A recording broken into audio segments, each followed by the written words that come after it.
ராமலிங்கா அபயம்.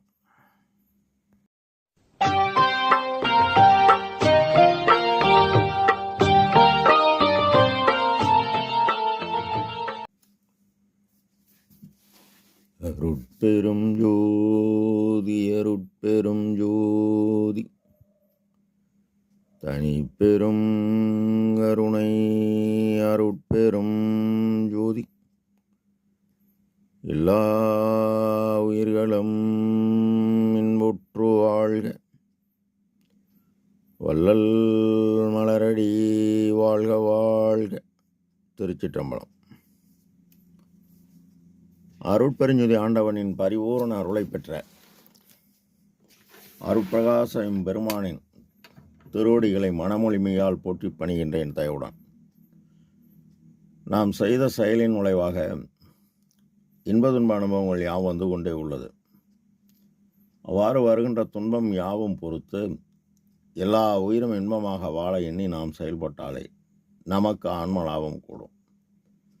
நம் பெருமான் அருட்பெருஞ்சுதி அடைவென்ற தலைப்பில் 13வது பாடலில் மன்னிய நின் அருள் ஆரமுது தந்து வாழ்வித்து நான் உண்ணிய எல்லாம் உதவி என் உள்ளத்தில் தண்ணியல் ஆக்கி கலந்து இருந்த தருணம் தயவு செய்தாய் துண்ணிய நின்னருள் வாழ்க அருட்பெருஞ்சோதியனே என பாடலை பதிவு செய்கின்றார். அருட்பெருஞ்சோதியனே இவர் யாரெனில் பரம ஆகாசம் அனாதி, அதற்கு காரணமான கடவுள் அனாதி. அவர் அருட்பெருஞ்சோதியார். இவர் எல்லாம் உடையவர், எல்லாம் ஆனவர், எல்லாம் வல்லவர், எல்லாம் அல்லாதவராய் அண்டா சராசரம் யாவற்றையும் இயக்கக்கூடிய பேரறிவு பெரும் ஜோதி பேர் ஒளிவடிவானவர். இதனை பெருமான் ஆதியும் அந்தமும் இல்லாத ஒரு அம்பலத்தாடும் ஜோதி தன்னையே நினைமீன்கள் சுகம் பெற விளைவீர்கள். நீதி உண்டு உரைத்தேன், இது நீவீர் மேலேறும் வீதி, மற்றைய வீதிகளெல்லாம் கீழ் செல்லும் வீதி என்பார். துண்ணிய நின்னருள் வாழ்க. துண்ணிய என்பது பொருந்திய. எவ்வாறு பொருந்தியது? இறைவன் எல்லா உயிரிலும் நீக்கமர நிறைந்துள்ளான் என்பதை உணர்வதே ஈஸ்வர பக்தி என்பார் ஐயா. பக்தி என்பது மன நெகிழ்ச்சி, மன உருக்கம். மன உருக்கம் எப்போது உண்டாகும்? கண் தயவாகணும், கல்லாய மனம் கரையணும். சும்மா கரையுமா? பிற உயிர்களின் துன்பம் கண்டபோதாயினும் கேட்டபோதாயினும் காட்டினக்கமாகிய மனம் கரைந்து செயல்பட வேண்டும். அப்பதான் கரையும். அன்பு என்பது ஆன்ம நெகிழ்ச்சி, ஆன்ம உருக்கம். ஆன்மா எப்போ உருகும்? தன்னை சார்ந்தவர் மட்டும் செய்த அன்பானது எல்லா உயிரும் தம்முயிர் போல் தான் எண்ணி செயல்பட அன்பு அருளாகி ஆன்மா உருகும்.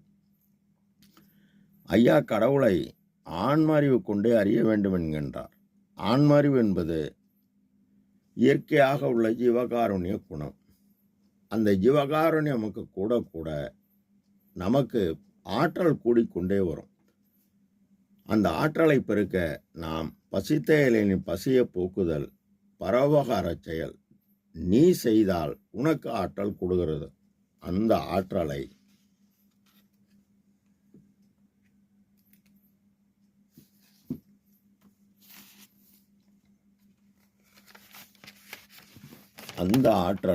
உபகார சக்தியை ஆன்மாரிவுடன் கூட்ட ஆன்மா பிரகாசத்துள் பிரகாசமடையும்.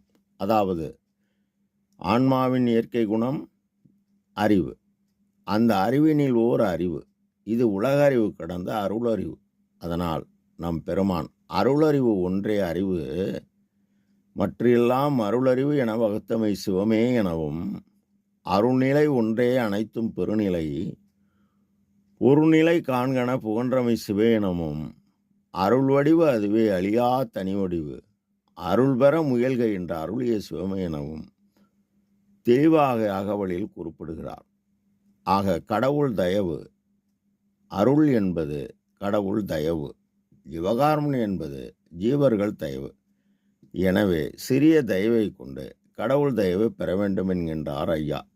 சொல்லுதல் யாருக்கும் எளிய அறியவாம், சொல்லிய வண்ணம் செயல் என்பார் தேவர். அவ்வாறு ஐயா பசித்தேயலின் பசியை போக்க 23/1867 வைகாசி 11 வடலூர் பெருவழியில் சத்திய தர்மசாலை நிறுவி 3 வேளையும் அன்ன விரயம் செய்தார்.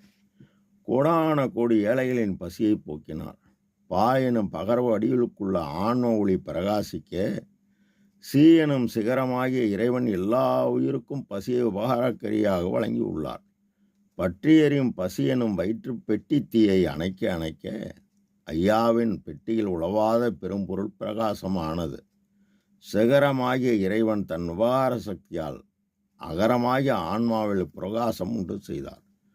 ஆன்மாவொளி பிரகாசம், அதனுள் உள் பிரகாசம் கடவுள். அதை அறிந்து நம் ஐயா அறங்காதல் செய்தேனை ஆண்டு கொண்டு அருட்பெருஞ்சோதியாய் ஆடும் அழகர் எனவும் ஈரமும் அன்பும் கொண்டு இன்னருள் பெற்றேன், என் மார்க்கம் இரவாத சன்மார்க்கம் தோழி என்கின்றார். இவர் செய்த பரோபகார செயல் பூரணமானதால் ஈரன் நிலையென இயம்புமேல் நிலையில் பூரண சுகமாய் இறைவனின் தயவு பேராற்றல் எனும் அருள் சக்தி தானே 31/1874 இரவு 12 மணிக்கு தைப்பூச நன்னாளில் மேட்டுக்குப்பம் சித்திவளாக நாளில் தானே வந்து பொருந்தியவுது. பொருந்தியவுடன் நம் ஐயா எல்லா உலகமும் என் உயிர் உலகம் ஆயின, எல்லா உயிரும் என் உயிர் ஆயின என்கின்றார். மேலும் அந்த அருளை பூரணமாக பெற்று அந்த அருள் வீடுகளெல்லாம் விதிநெறி விளங்க ஆடல் செய்த அருளும் மரும் பெரும் பொருளே என்கின்றார். விதிநெறி என்பது காற்றின் இயக்கமாகிய மனதின் செயல்பாடு. அது ஜீவகாருண்யம் செய்ய வேண்டும். எல்லா உயிரும் ஜீவகாருண்யம் செய்து இறைவனின் அருளை பெற வேண்டுமென கூறியவர் ஜீவகாருண்ய ஒழுக்கமே சமரச சுத்த சன்மார்க்க சத்திய பெருநெறிக்கு கடவுள் வழிபாடாக ஆக்கியுள்ளார். துண்ணிய நின் அருள் என் உள் பொருந்திய நின் தயவு என்னை ஏறா நிலைமிசை ஏற்றியது, நின் பெருசீர் வாழ்க என போற்றுகிறார். மன்னிய நின் அருள் நிலைபெற்ற உன்னுடைய தயவாகிய அருள் சக்தி கூடியதால் மடலலாம் உலை மலர்ந்திடாமுதம் உடலலாம் ஓடி நிரம்பியது. அதனால் பொத்திய மலப்பினி புழுக்கும் உடம்புதான் சித்தியல் சுத்த சன்மார்க்க சேர்ப்பினால் நித்தியமாகி நிகழும் என்பது சத்தியம் சத்தியம் சகத்து உள்ளீர்களே என நமக்கு உறுதி கூறி, மேலும் உலகேளார் நன்றாக தெளிவு பெற என்னுடைய ஊன உடம்பே ஒளி உடம்பாய் ஓங்கி நிற்க ஞான அமுது எனக்கு நல்கியதே வான பொருட்பெரும் சோதி பொதுவில் விளங்கும் அருட்பெரும் சோதி என்கின்றார் நம் ஐயா. இந்த அமுது கடந்தனது அறிவாம் கனகமேல் சபையினடு நடம் திகழ்கின்ற மெய்ஞான ஆரமுதை எனவும் சத்திய அமுதே தனித்திரு அமுதே நித்திய அமுதே நிறைசிவ அமுதே எனவும் சச்சிதானந்த தனிமுதல் அமுதே மெய்சிதாகாச விளைவருள் அமுதே எனவும் அகவலில் குறிப்பிடுகிறார். நான் உண்ணிய எல்லாம் உதவி. உண்ணிய என்றால் எண்ணுவது, என் உள்ளத்தில் தன் இயலாக்கி நம் பெருமான் எண்ணியது எனைத்தும் துன்பிலாய் ஏலளித்து எண்ணிய அனைத்தும் தரும் அருட்பெரும் சோதி துன்பமில்லாத இயல் தயவு நெறி பெருநெறி சத்திய நெறி இவர் உள்ளமாகிய புருவமத்தில் கூடியவுடனே எப்ப கூடினாரெனில் காலையிலே இந்தனுக்கு கிடைத்த பெரும் பொருளே களிப்பே என் கருத்தகத்தை கனிந்த நரும் கனியே மேலையிலே இம்மையிலே ஒருமையிலே தவத்தால் மேவுகின்ற பெரும் பயனாம் விளைவுகெல்லாம் தருமச்சாலையிலே ஒரு பகலில் தந்த தனிப்பதியே சமரச சுத்த சன்மார்க்க சங்க தலையமர்ந்த பதியே என்கின்றார். இவர் எண்ணியது யாவும் உலகத்தில் உயர் பிறப்பாகிய மனித பிறப்பு பெற்று கொண்டவர்கள் இந்த பிறப்பினால் அடைய தலைப்பட்ட ஆன்ம லாபத்தை, அதாவது ஆன்ம இன்ப சுகத்தை காலம் உள்ள போதே விரைந்து அறிய வேண்டும் என எண்ணியதை வெளிப்படுத்த சத்திய தருமச்சாலை நிறுவ எண்ணினார். உடனே இறைவன் எண்ணியாங்கு ஏற்றுக என்று இணை அந்நியுள் ஓங்கினார். அவ்வாறு ஓங்க அன்னவிரயம் ஓங்க இறைவன் ஓங்கினார். அவ்வாறு இவர் எண்ணிய உடனே தர்மசாலை கட்டுவதற்கு இடம்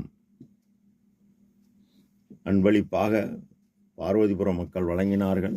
தர்மசாலை கட்டினார்.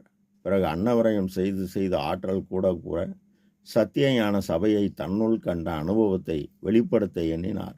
எண்ணியாங்கு எய்திட எனக்கு பண்ணிய தவத்தால் பழுத்த செம் பொண்ணு என்பார்.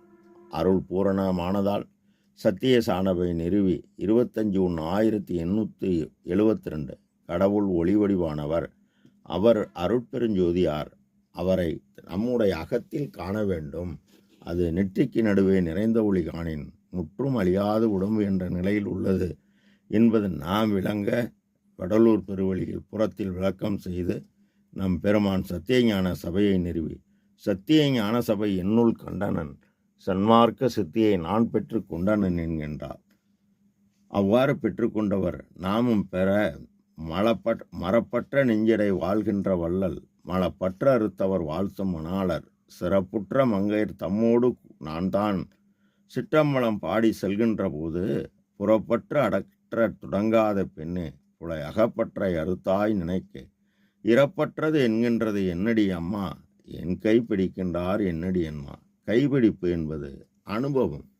இந்த அனுபவம் உன்னை பார்த்து உன்னுள்ளே என்னை பாராதே, ஊரை பார்த்து ஓடி உழல்கின்ற பெண்ணே என்னை பார் என்கின்றார் என்னடி அம்மா, என் கை பிடிக்கின்றார் என்னடி அம்மா. அருள் ஓங்குகின்றது. அருட்பெருஞ்சோதி அடைந்து விட்டார். உலகிலாருக்கு கடவுள் வழிபாடு, கடவுள் காட்டிய பாதை, கடவுளை அடையும் பாதை, ஜீவகாருண்ய ஒழுக்கமே என கூறி நின்றபோது சித்திவளாக திரு மாளிகையில் இறைவன் அருட்சக்தி வந்து கூடியவுடன் 30/1/1874 எல்லா விழாமான பேராற்றலும் பெற்று மறைந்து நின்று அண்ட கோடி காணும் கண்கள் எய்தியே அறிந்தேன் அங்கையில் உள்ள செய்தி முழுவதும். அண்ட சராசரம் யாவற்றும் இறைவன் எவ்வாறு இருக்கிறாரோ அந்த பேராற்றலை பெற்று அகிலமிசை உள்ளவருக்கு உலகோருக்கு எல்லளவும் பழுது வராது எம் இறைவன் ஆணை மண்ணுயிர்களெல்லாம் இன்பமடைந்து வியந்திடவே விரைந்து உரைத்து தெரித்திடுக என்கின்றார் நம் ஐயா. கலந்தது தருணம் தயவு செய்தாய், என்னை ஏறா நிலைமிசை ஏற்றியது தயவு. அந்த தயவுக்கு உரிமை வர வேண்டும். உரிமை இருந்தால்தான் தயவு வரும். தயவு வந்தால்தான் பெரிய நிலை மேல் ஏறலாம். அவ்வாறு ஏறியவர் நம் ஐயா. அருஜோதி ஆனேன் என்று அறையப்பா முரசு, அருளாட்சி பெற்றேன் என்று அறையப்பா முரசு, மறுச்சார்பு தீர்ந்தேன் என்று அறையப்பா முரசு, மரணம் தவிந்தேன் என்று அறையப்பா முரசு. பிரபஞ்சத்தை வெற்றி பெற்று நாம் தெளிவு பெற நமக்கு அருளியுள்ளார் நம் பெருமான். திரு அகவல், திரு அருட்பா, திரு கடிதங்கள், இன்னும் எண்ணற்ற சன்மார்க்க தெளிவுகள் நாம் பெற்று நாம் மேலேற நம் ஐயா வழங்கியுள்ளார்கள். நம் ஐயா கூறியபடி நடந்து நாம் ஜீவகாருண்யம் செய்து மேலேறுவோம். எல்லா உயிரும் இன்புற்று வாழ்க.